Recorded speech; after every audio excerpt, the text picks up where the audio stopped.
We're getting reports that in about an hour from now, detectives will announce a significant lead in the Sandra Cantu murder case. Police in Tracy, California tell local media they're close to arresting the person suspected of killing the 8-year-old girl, putting her in a suitcase, and throwing her in a pond. There's also word that the FBI is investigating reports of a suspicious man who parked near the pond a week after Sandra disappeared. Could this man be the suspect? Let's bring in former FBI Special Agent in Charge, Don Clark, criminal profiler Pat Brown, and on the phone, Dan Kerman from Prime News affiliate KRON. Dan, let's start with you. What are you hearing about this announcement in about an hour from now? Well, it really can go either way. As you know, the news conference, the regular morning news conference that was scheduled for today was canceled. That could mean that they didn't have anything to talk about, or it could mean that they're readying something that's bigger for later in the afternoon. Now, we've had rumors for the last 3 days that something was right around the corner, only to be dashed. So at this point, it could go either way at 3:30, which is an hour from now here in California. It could go either way. We either will have something big, or it could be another false rumor, which we've gotten the last couple of days.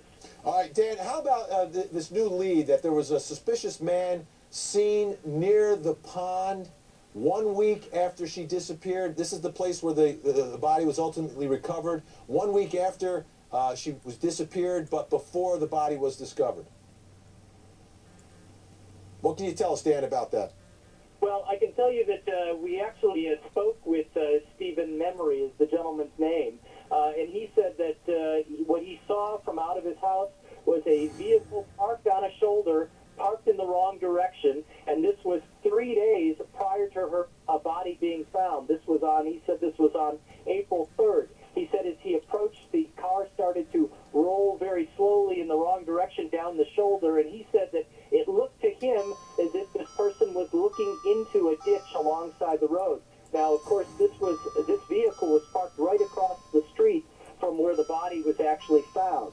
So it could be something, or it might not be. He's talked to the FBI about this. We don't know what's followed up from that location, but he said it was a Chevy Silverado vehicle, and he said it looked very suspicious to him because he said in a normal day, only 4 to 5 cars are on that road, and usually a couple of them are tractors. So to see a car just parked sitting is very unusual. And this witness is not just any old witness. He's a police cadet, right? He is a police cadet, yes. He's a 19-year-old police cadet with Stockton. All right, let's go to the phone lines. We've got Gerald in Tracy, California. Good evening, Gerald. Very unusual. Hello. Yes, Gerald, you're on the air. Yeah, why didn't they have a witness last Friday when she disappeared on that day? One more time, I didn't follow your question, Gerald. Can you turn your TV down, Gerald? Yeah. All right, Gerald. Why didn't she have any witnesses last Friday, the day of her disappearance? Were there any witnesses for the disappearance itself? Dan, I don't recall anyone seeing the disappearance. We have this videotape, obviously, but no one has come forward and said, "Hey, you know, she was supposed to be here, and we saw her get abducted." Right? There's nothing like that. No, we know that she went to various houses to play, but nobody said, "Well, I actually saw her walk out of the park," or "I actually saw her get into a truck with this person or that person." No one has said that. All right, let's bring in former FBI Special Agent in Charge, Don Clark. This has to be an incredible lead. If you've got a Chevy Silverado seen right near there, it's between the time when she goes missing and when the body is discovered. This is a real lead.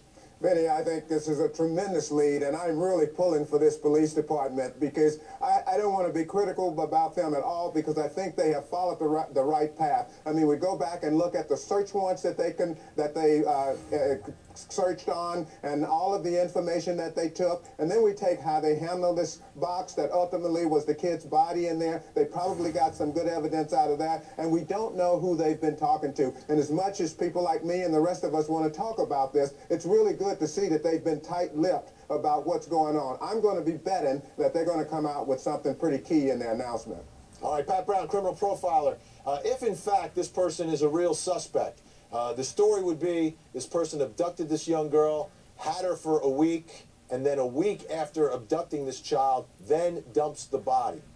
Well, that might be the story, but then again, it might not be the story, because the first of all, when the car was seen, we don't know if that was the exact time the body was dumped. Sometimes people come back perhaps he dumped the body earlier and then he started getting worried. Is it really underneath the water, or isn't it under the water? Could have gone back to look at it. Again, it could not even be the person involved in the crime.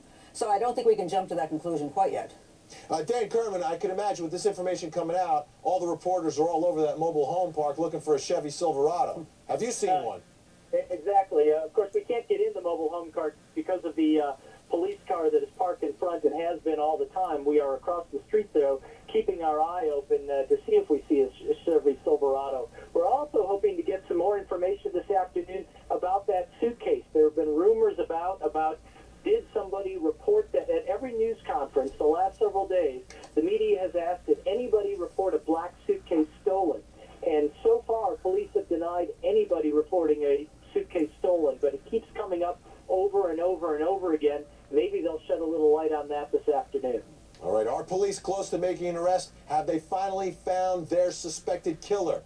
They're about an hour away from bringing us much more details in this case. And remember, you are a major part of the show. We want your view on this case. 1-877-TEL-HLN.